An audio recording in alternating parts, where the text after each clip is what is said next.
Hi, welcome to Matcom. Team Matcomന്റെ മറ്റൊരു വീഡിയോയിലേക്ക് എല്ലാവർക്കും സ്വാഗതം. നമ്മൾ ഇന്ന് ഡിസ്കസ് ചെയ്യാനായിട്ട് പോകുന്നത് ഡിവിഷണൽ അക്കൗണ്ടിന്റെ എക്സാമിനേഷൻ അത് ചോദിച്ച ബാക്കിയുള്ള മാത്തമാറ്റിക്സ് ക്വസ്റ്റ്യൻസ് ആണ്. നമ്മൾ ഓൾറെഡി കുറേ ക്വസ്റ്റ്യൻസ് ഡിസ്കസ് ചെയ്തിരുന്നു. അത് ഏകദേശം ഒരു 4 വീഡിയോസ് നമ്മൾ അപ്ലോഡ് ചെയ്തിരുന്നു. റിമൈനിങ് ആയിട്ട് ഒരു 10-15 ക്വസ്റ്റ്യൻ കൂടിയുണ്ട്. അതാണ് നമ്മൾ ഡിസ്കസ് ചെയ്യാനായിട്ട് പോകുന്നത്.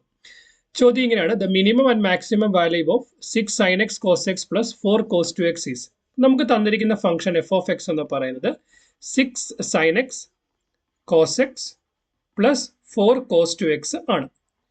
നമ്മൾ അറിയേണ്ട ഒരു കാര്യം 2 sin x cos x ആണ് sin 2x എന്ന് പറയുന്നത്. അങ്ങനെയാണെങ്കിൽ 6 sin x cos x നെ 3 into 2 sin x cos x plus 4 cos 2x എന്ന് എഴുതാനായിട്ട് പറ്റും.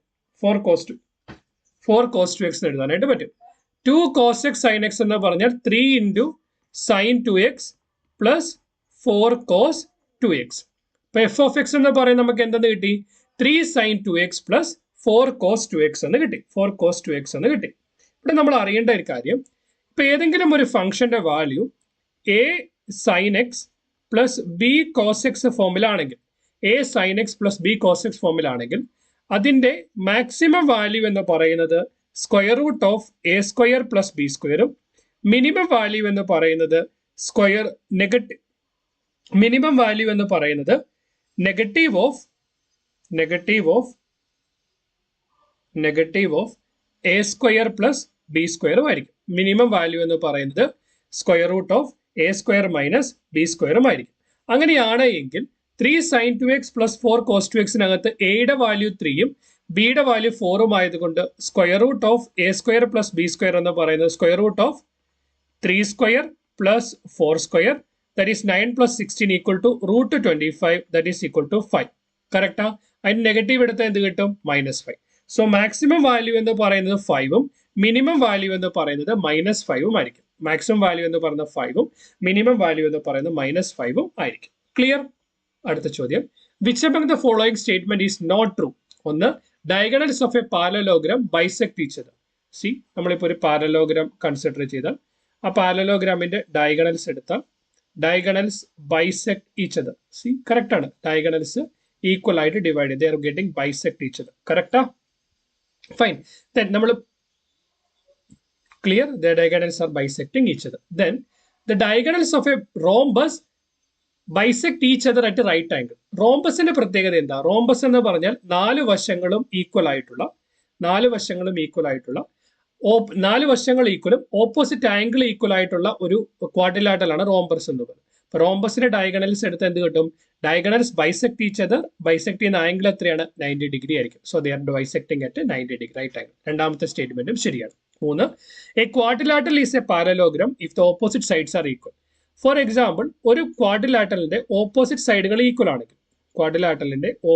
സൈഡുകൾ ഈക്വൽ ആണെങ്കിൽ എന്ന് പറയുന്നത് എന്താണ്? ഒരു പാരലോഗ്രാം ആണ്. കാരണം എന്താണ് പാരലോഗ്രാം? പാരലോഗ്രാം എന്ന് പറയുന്നത് opposite sides are equal. Opposite സൈഡുകൾ എന്ന് പറയുന്നത് ഈക്വൽ ആണ്. അതുപോലെ ഓപ്പോസിറ്റ് സൈഡുകൾ ഈക്വൽ ആണ്. പിന്നെന്താണ്? ഓപ്പോസിറ്റ് ആംഗിളുകളും ഈക്വൽ ആണ്. ഓപ്പോസിറ്റ് സൈഡുകൾ ഈക്വൽ ആണ്, ഓപ്പോസിറ്റ് ആംഗിളുകൾ ഈക്വൽ ആണ്, ഓപ്പോസിറ്റ് സൈഡുകൾ പാരലോഗ്രാം ആണ്. കംപ്ലീറ്റ്ലി ശരിയാണോ എന്ന് വെച്ചാൽ കംപ്ലീറ്റ്ലി ശരിയില്ല. കാരണം quadrilateral is a parallelogram if the opposite sides are equal. Quadrilateral is a parallelogram if the opposite sides are equal.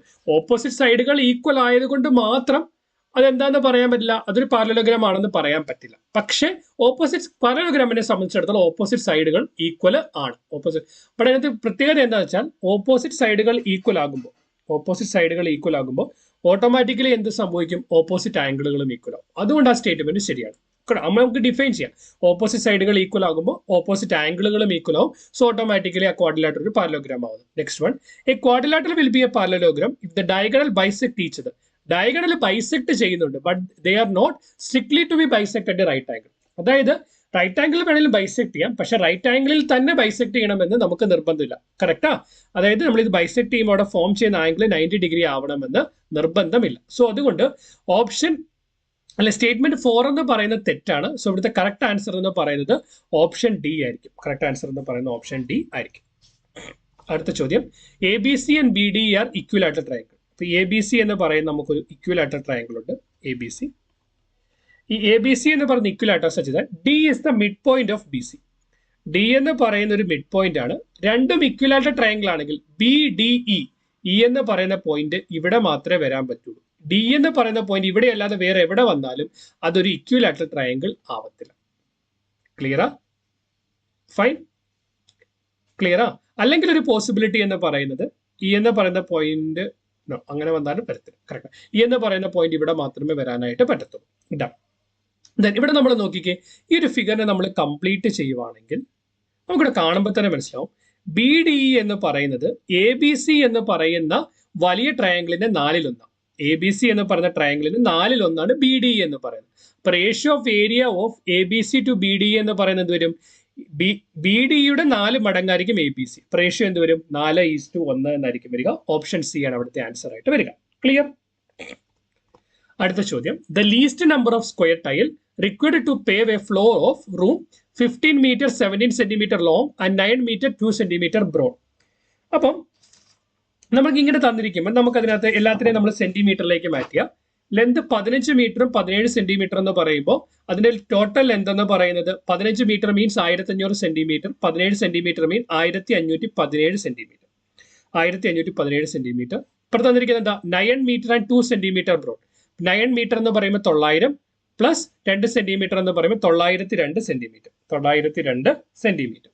അങ്ങനെയാണെങ്കിൽ ലെന്ത് 1517 സെന്റിമീറ്ററും ബ്രെഡ്ത്ത് 902 സെന്റിമീറ്ററും ആണെങ്കിൽ അതിന്റെ ഏരിയ, ആ ഫ്ലോറിന്റെ ഏരിയ എന്ന് പറയുന്നത് എന്ത് വരും? 1517 ഇൻറ്റു 902 എന്ന് വരും.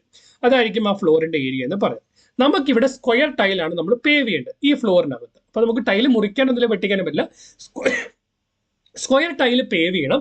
സ്ക്വയർ ടൈല് പേവ് ചെയ്യുമ്പോൾ ലീസ്റ്റ് നമ്പർ, ഏറ്റവും കുറച്ച് ടൈലുകളിൽ നമുക്കത് പേവ് ചെയ്യാൻ പറ്റണം. അങ്ങനെ ചോദിക്കുമ്പോൾ നമ്മൾ എന്ത് വെച്ചാൽ, അപ്പൊ നമ്മൾ ആ എടുക്കുന്ന സ്ക്വയർ ടൈലിന്റെ ഒരു വശത്തിന്റെ നീളം അല്ലെങ്കിൽ ലെന്ത് എന്ന് പറയുന്നത് കണ്ടുപിടിക്കാൻ ആ റൂമിന്റെ ഡയമെൻഷൻസിന്റെ HCF കണ്ടാൽ മതി. അപ്പൊ നമ്മൾ എന്ത് ചെയ്യണം? HCF ഓഫ് 1517 902 കാണുക. അപ്പൊ എന്ത് കിട്ടും? 1517, 902. അതിന്റെ ഉസാഗ അഥവാ ഹയസ്റ്റ് കോമൺ ഫാക്ടർ കാണുമ്പോൾ രണ്ടിനെ നമുക്ക് 41 കൊണ്ട് ഡിവൈഡ് ചെയ്താൽ 37/22 എന്ന് കിട്ടും. പിന്നെ 37 ഒരു പ്രൈം നമ്പർ ആണ്. സോ അതുകൊണ്ട് കോമൺ ആയിട്ടൊന്നും വരില്ല. അപ്പൊ ഇവിടുത്തെ HCF എന്ന് പറയുന്നത് 41 ആയിരിക്കും. HCF 41 ആയിരിക്കും. അപ്പൊ നമ്മൾ എടുക്കാൻ പോകുന്ന സ്ക്വയർ ടൈലിന്റെ ഒരു വശത്തിന്റെ നീളം 41 ആയിരിക്കും. അങ്ങനെയാണെങ്കിൽ ആ ടൈലിന്റെ ഏരിയ എന്ന് പറയുന്നത് എന്ത് കിട്ടും? 41 ഇൻറ്റു 41. റൂമിന്റെ ഏരിയ 1517 ഇൻറ്റു 902. ഈ സ്ക്വയർ ടൈലിന്റെ ഏരിയ 41 ഇൻറ്റു 41 ആണ് എങ്കിൽ അതിന്റെ നമ്പർ ഓഫ് ടൈൽ എന്ന് പറയുന്നത് 1517 ഇൻറ്റു 902 ഡിവൈഡഡ് ബൈ 41 ഇൻറ്റു 41 എന്ന് കിട്ടും. 1517നെ 41 കൊണ്ട് ഡിവൈഡ് ചെയ്താൽ നമുക്ക് 37 കിട്ടും. 902നെ 47 കൊണ്ട് ഡിവൈഡ് ചെയ്ത് നമുക്ക് 22 കിട്ടും. So 37 into 22 814. വേണ്ടി വരുന്ന മിനിമം ടൈലുകളുടെ എണ്ണം എന്ന് പറയുന്നത് 814 ആയിരിക്കും. 814 ആയിരിക്കും. The volume of two spheres are in the ratio of 64:27. രണ്ട് സ്പിയറുകളുടെ വോളിയത്തിന്റെ റേഷ്യോ 64:27 ആണ്. ഇപ്പൊ സ്പിയറിന്റെ വോളിയം എന്താണ്? 4/3 പൈ ആർ ക്യൂബ്. റേഷ്യോ എടുത്തേ 4/3 പൈ R1 ക്യൂബ്. അപ്പോൾ 4/3 pi R2 cube equal to 64/27 എന്ന് എഴുതാം. 4/3 പൈയും 4/3 പൈയും ക്യാൻസൽ ആയാൽ R1 ക്യൂബ് അപ്പോൾ R2 ക്യൂബ് എന്ന് പറയുന്നത് 64/27 എന്ന് കിട്ടും. 64 എന്ന് പറയുന്ന 4ന്റെ ക്യൂബാണ്, 27 എന്ന് പറയുന്ന 3ന്റെ ക്യൂബാണ്. അപ്പൊ അതിനെ 4/3 ദ ഹോൾ ക്യൂബ് എന്ന് എഴുതാനായിട്ട് പറ്റും. അതായത് R1 ക്യൂബ് അപ്പോൾ R2 ക്യൂബ് എന്ന് പറയുന്നത് 4/3 ദ ഹോൾ ക്യൂബ് ആണെങ്കിൽ R1 അപ്പോൾ R2 എന്ന് പറഞ്ഞാൽ 4/3 വരും. R1 അപ്പോൾ R2 എന്ന് പറഞ്ഞാൽ 4/3 കിട്ടും. പിന്നെ പറഞ്ഞിരിക്കുന്നത് എന്താണ്? സം ഓഫ് ദ റേഡിയസ്, അവയുടെ റേഡിയസിന്റെ സം എന്ന് പറയുന്നത് 7 ആണെന്നാണ് പറഞ്ഞിരിക്കുന്നത്. അതിന്റെ അർത്ഥം എന്താ? R1ഉം R2ഉം കൂടെ കൂട്ടിയാൽ 7 കിട്ടും. R1/R2 4/3 ആണെങ്കിൽ R1ഉം R2 കൂട്ടിയാൽ 7 ആണെങ്കിൽ നമുക്ക് എന്ത് എഴുതാം? R1 4 ആണെന്നും R2 3 ആണെന്നും എഴുതാം. അങ്ങനെയാണെങ്കിൽ അവയുടെ സർഫസ് ഏരിയയുടെ ഡിഫറൻസ് ആണ് ചോദിച്ചിരിക്കുന്നത്. അപ്പൊ ഒന്നാമത്തെ സ്പിയറിന്റെ സർഫസ് ഏരിയ എന്ത് വരും? 4πr1². കാരണം സ്പിയറിന്റെ സർഫസ് ഏരിയ 4πr² ആണ്. 4πr1² മൈനസ് 4πr2² എന്ന് എഴുതാനായിട്ട് പറ്റും. ഇവിടെ നമ്മൾ 4π കോമൺ എടുത്താൽ ബാക്കി എന്തുണ്ട്? R1² മൈനസ് R2² എന്ന് കിട്ടും. R1² മൈനസ് R2² എന്ന് കിട്ടും. അങ്ങനെ നമ്മൾ നോക്കിയാൽ R1² മൈനസ് R2² നമ്മൾ നോക്കിക്കഴിഞ്ഞാൽ 4π ഇൻറ്റു R1², 4ന്റെ സ്ക്വയർ 16 മൈനസ് R2 സ്ക്വയർ 9. 16 9 പോയി നമുക്ക് എന്ത് കിട്ടും? 7 കിട്ടും. സോ 4π ഇൻറ്റു 7 എന്ന് വരും. പൈ എന്ന് പറഞ്ഞാൽ 22/7, 4 ഇൻറ്റു 22/7 ഇൻറ്റു 7. 7ഉം 7ഉം ക്യാൻസൽ ആയിപ്പോയി. 22 ഇൻറ്റു 4 88. അപ്പോൾ അവിടെ സർഫസ് ഏരിയയുടെ വ്യത്യാസം എന്ന് പറയുന്നത് 88 ആയിരിക്കും. സോ ഓപ്ഷൻ ബി ആണ് ഇവിടുത്തെ ആൻസർ എന്ന് പറയുന്നത്. ക്ലിയർ? നമ്മൾ കുറെ ക്വസ്റ്റൻസ് കൂടി ഡിസ്കസ് ചെയ്തു. വീഡിയോ യൂസ്ഫുൾ ആയെന്ന് വിശ്വസിക്കുന്നു. ഇതുപോലെ ഇൻഫോർമേറ്റീവ് കണ്ടന്റ്സ് ലഭിക്കുന്നതിന് ചാനൽ സബ്സ്ക്രൈബ് ചെയ്യുക. ക്ലാസ്സിനെ പറ്റി അഭിപ്രായം കൂടി മറക്കാതെ കമന്റ് ചെയ്യുക. Keep watching, keep learning. Thanks for watching. By.